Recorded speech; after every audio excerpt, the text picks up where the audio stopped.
Hello everyone, so today I'm going to be ranking the songs on Mariah Carey's sophomore album, Emotions. If you guys would like to skip right to my ranking, all the timestamps on the screen right here is where you guys can go to. Also, if you want to skip around during the video, just check down below in my description for the timestamps. And let's get into a couple of disclaimers. Number one, this is just my personal opinion, and I'd love to hear yours down below. Just keep it respectful. It was really hard for me to rank the songs. I'm going to be reading off my phone as I always do. Everything I referenced to make this video mentioned will be linked down below in my description if anyone is interested. And if I have any notes that I forget to add, check down below. I might have a pin comment. And let's get into it. So at number 10, I have And You Don't Remember. I think that this is a good song and I do enjoy it, but the other songs are better in my opinion and have more replay value for me. I have to be in a certain mood to listen to the song, and sometimes I'm not, so I do skip it occasionally, but it's not a bad song at all. At number 9 is going to be So Blessed. I remember hearing the song and I was like, it's kind of middle of the road or whatever, but it has really grown on me a lot over time and I really like it, and I think that it's very pretty. And number 8 is going to be You're So Cold. The beginning of the song alone gives me chills. It is so good, so excellent. And that's why I was really shocked to hear Mariah say that she thought that it wasn't worth listening to. I really disagree with that. It's like, do you remember what you did? That was history. That was history. So good. And according to sources, it was actually supposed to be the first single off of Emotions before they ended up going with the title track. And I'm really glad that they changed the decision because I just can't imagine this being the lead single from the album. It just doesn't sit right. And number 7 is going to be If It's Over. I think that this is a great song. She gives a lovely vocal performance here, and the Grammys performance is truly incredible. On number 6 is going to be The Wind. In Chris Nixon's biography titled Mariah Carey Revisited, he states, "The Wind was originally a jazz instrumental written by Russell Freeman in the 1950s, which Walter Afanasieff had discovered on record by the pianist Keith Jarrett. When Walter played it for Mariah, the melody touched her, inspiring a gorgeous set of lyrics about a friend who had died in a drunk driving accident." I never really see anybody talking about the song, and I think that it is such a shame. I love whenever Mariah does do jazz, and I wish that she did have more jazz songs in this catalog because she really killed this, and I think that this is a solid closer to the album.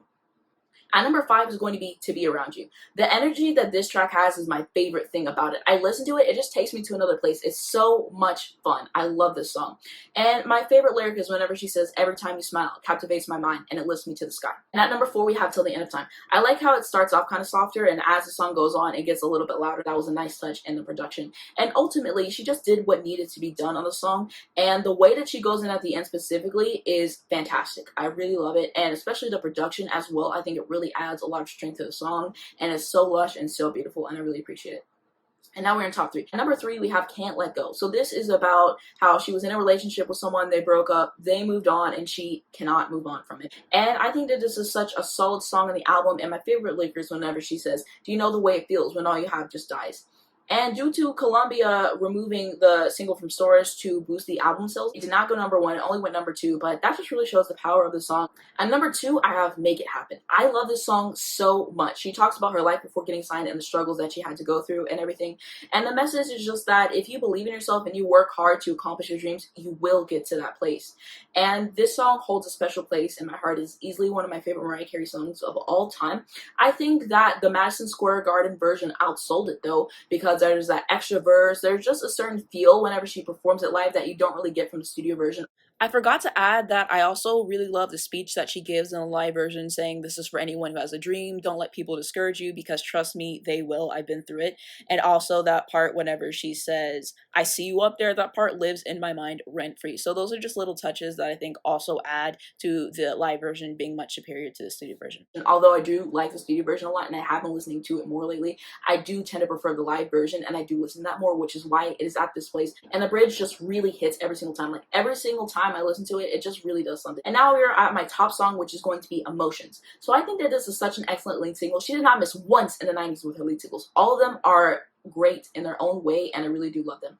And this is one of her signature songs. Like when you think of her, this is one of the first songs that you think of, and this is such a challenging song vocally. Every time I listen to it, I'm just amazed all over again because it already starts off challenging, and then as the song goes on, she just makes it harder and harder and harder, and she just keeps talking to herself, and that just really shows how amazing of a vocalist she already is. And I do prefer the studio version just because when she performs it live, she doesn't do the entire climax. I do really like the live version, especially the one that she did at Arsenio Hall. I think that that was a nice rendition. If you haven't seen that, I'll link that down below in the description. But I do listen to the studio version more than I listen to the studio version of Make It Happen, which is why it is in this place. And this ended up being her 5th #1 chart topper on the Billboard Hot 100, making her the only artist in history to have their first 5 singles reach the chart summit, which is very impressive. And now we're going to go into my ranking recap. So I'm going to put that on screen right here just so you you guys can remember where I ranked everything.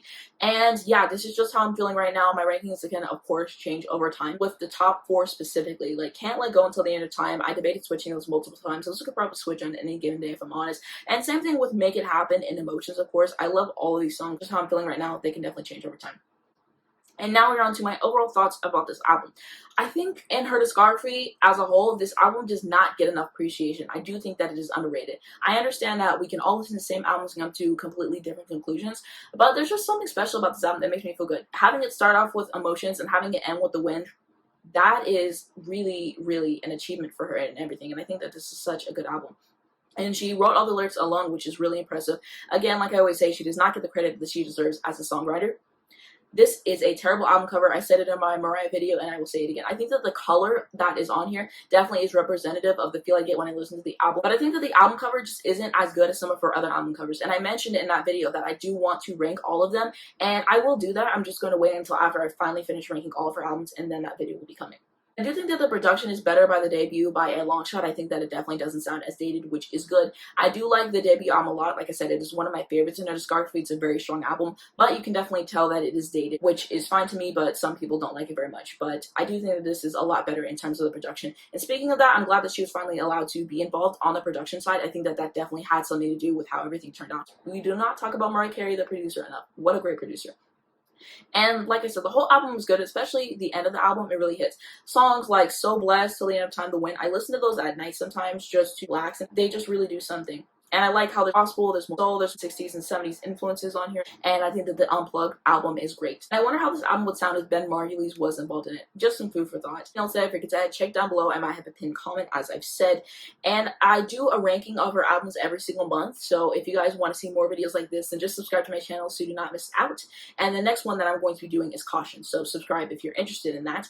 And what do you guys think of this album? What are your favorite songs? Do you agree with me on my ranking? Do you disagree? Are there certain performances that really stand out to you? Just let me know everything about how you're feeling in the comments about this album. Thank you guys so much for watching my video. If you did enjoy it, please be sure to give a like. You guys can also hit the red subscribe button right down below. If you hit the bell next to that, get a notification to your phone every single time I post a video so you do not miss whenever it comes out.